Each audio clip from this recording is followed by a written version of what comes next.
Hello everyone and welcome back to my channel. So today I want to share with you guys my thought process behind my planning. So in my head I've done this video, but I'm trying to recall the video and I can't really do so, I don't think I've actually done it. But I just want to share with you guys my thought process behind my planner, because just taking a look-see at my planner, you might see like this pretty, super cute, girly, just decorated to the max type of thing, but really it really helps me to keep my life organized and to stay on track of my goals. And so I'm going to actually walk you guys through my planning process, and I hope that it makes sense, and I'm going to share with you guys my planner and how I plan, and like a real overall in-depth view of the thought process behind the way that I plan. Again, on the outside looking in, just looks like I'm decorating a planner every week or every few months or whatever, and that I'm not really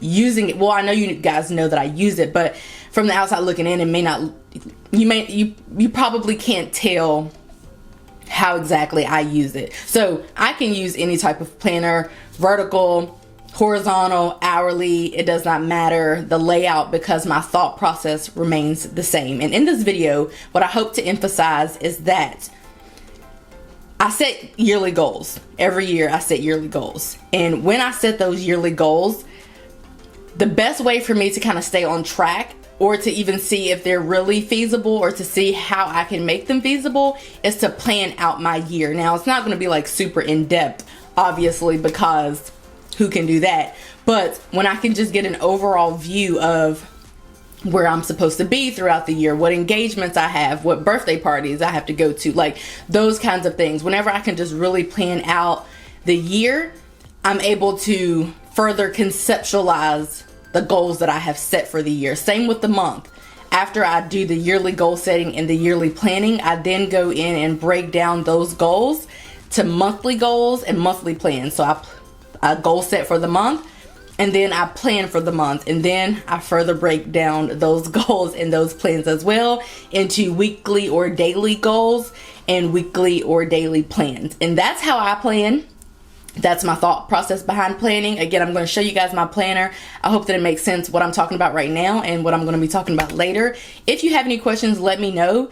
If you care to share how you plan, like really plan, because how you, not decorative plan, how you functionally plan, then do share, because I would love to know that information. But anyway, without further ado, let's hop right into the video. Okay, so here's the planner that I'm currently using. This is an Erin Condren life planner. Now, what does not matter and what has not changed is how I actually use the planner. It doesn't matter what planner I have. I'm going to use it the same way. I'm going to goal set the same way. I'm going to plan in it essentially the same way. So first I want to talk about yearly planning.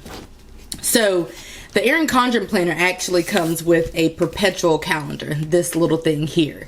And I once did not use it up until I really started trying to use this life planner in its entirety, but it actually allows you to plan perpetually. So it allows you to plan further out. So as an example, before March had gotten here, I hadn't used this up until around the end of February, so I started planning for March. But before March even got here, I started to map out everything that I needed to do in the month of March, like any major activities or appointments, or really any major to-dos that needed to take place in my life for the month of March. So I went ahead and started doing that. It's March right now. I've already begun doing that for April, and some of the other months. It's not as in detail, like for example, May is going to be filled up just like March and April, I'm sure, but I have not begun to really get in there. As for May and June, I have just done, March and then the upcoming month. But on this perpetual calendar, again, it doesn't matter if I'm using this perpetual calendar or if I'm using a regular notebook. But what I like to do is I like to go ahead and start filling in plans that I have that are beyond the current day, beyond the current week, beyond the current month. So planning perpetually, essentially. I like to go ahead and start pre-planning.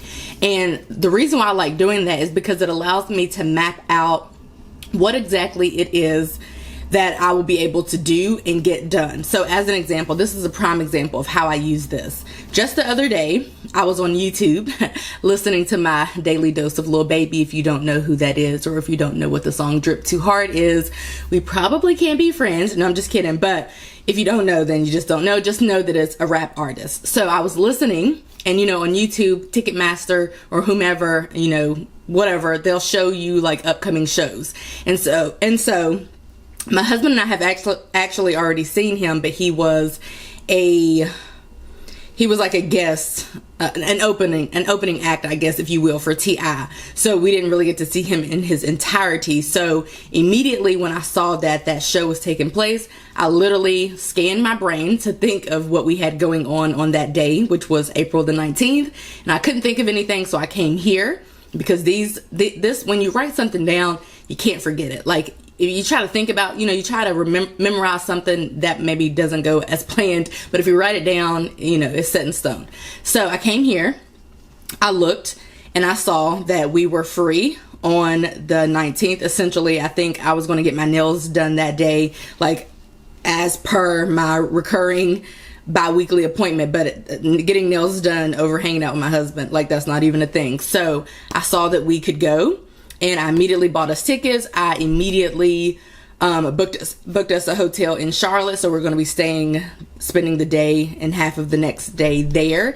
And the reason why I'm saying this is because for my yearly goals, one of my yearly goals is to have at least one fancier or one non-boring date night, because we can have date nights in all day every day. That doesn't really fill my bucket, if I'm being honest. I don't know what it is, but I like being out, mainly because I spend like 90% of my life here at this desk.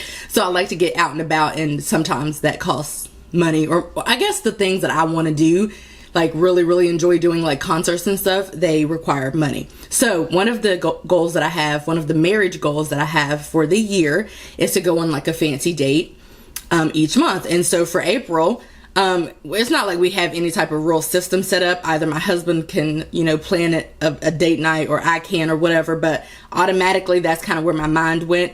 And then boom, because of the goal setting that I did for the year and the planning that I've been doing for the year, we're going to be able to meet that goal, if that makes any sense. So whenever I'm goal setting for the year and planning for the year helps me to meet the yearly goals, if that makes any sense. And then not only that, but typically we have to break our goals down, right? We can't just set a yearly goal of losing 50 pounds and then not try to break that down. I mean, we could. Some people are successful in that, but that's not really how I work. I like to break things down. So therefore, that's where this monthly planner comes into play. So here is where I have set some of the March goals. As you guys know, my husband and I are trying to pay off his student loans, which at the beginning of this year, beginning of 2019, he had about $27,000. He wants the loans paid off by his birthday, which is in September. So we had to do the math, whatever that was, and it was something like $3,500 per month. So in January, we put a little bit more than $3,500, and then in February, we put a little bit more than $3,500. We're currently down to like $19,300.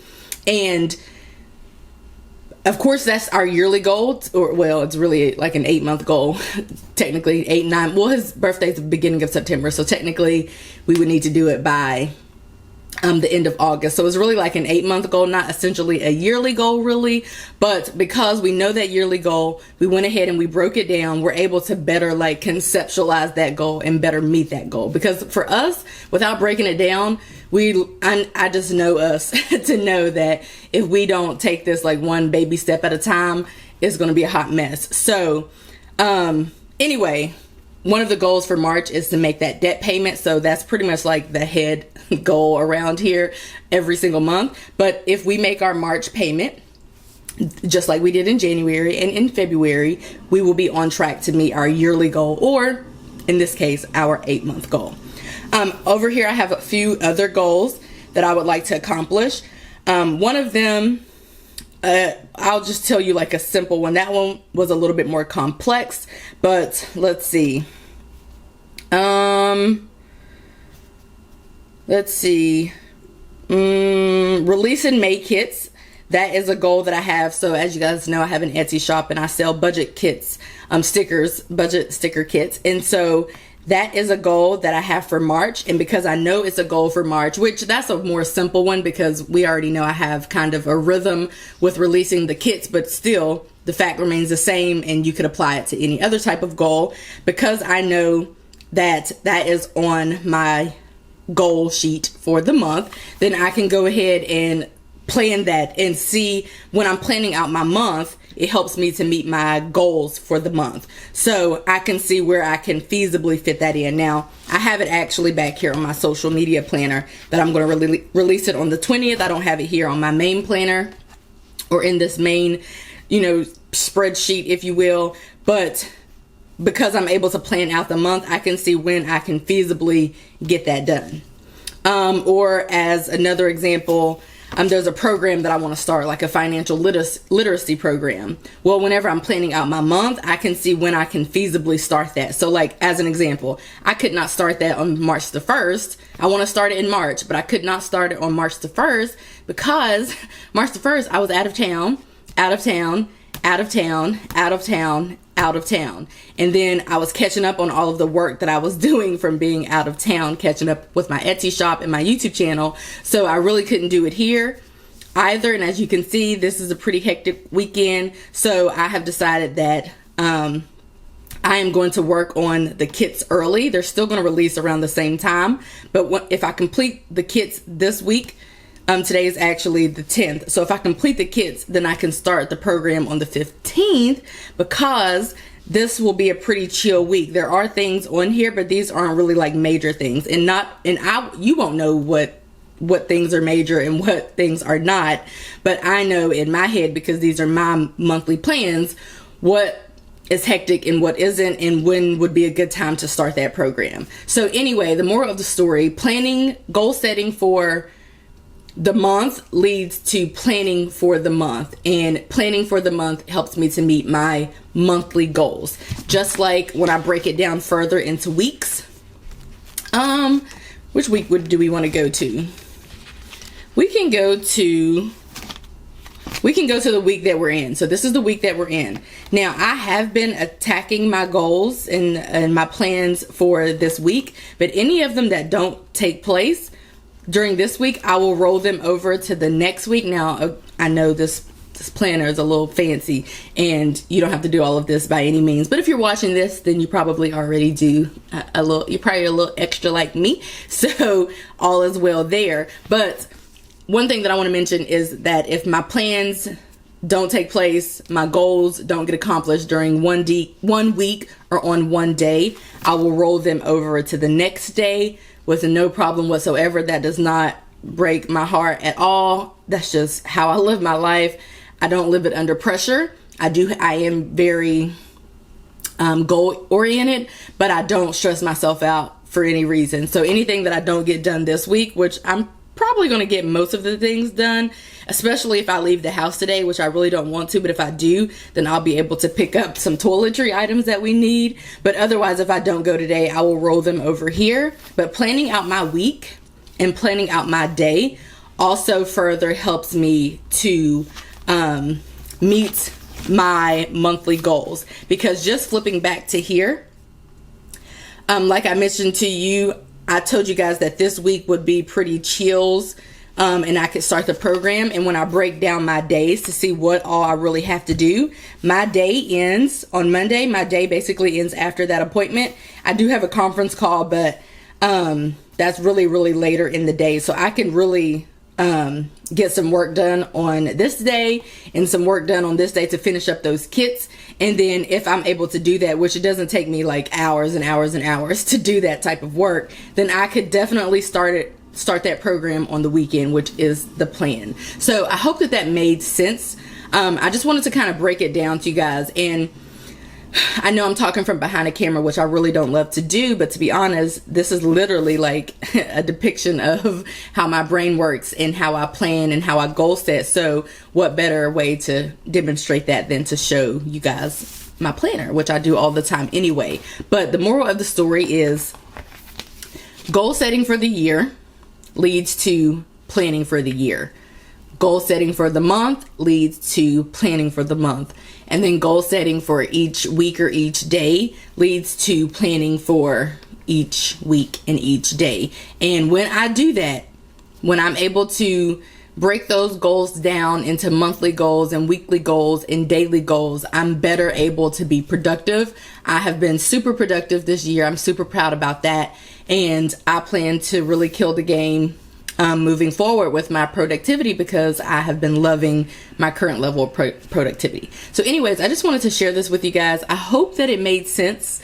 But I know that, you know, like I said, sometimes just looking at this pretty planner and whatever, you might not really know, you know, you just might not know what's going on in my head or why I use something like this or whatever the case is. So I just wanted to share with you guys my thought process behind my yearly planning, my monthly planning, my weekly planning, my daily planning. So I hope that you guys enjoyed this video and you took something from it, and I will see you guys in my next one.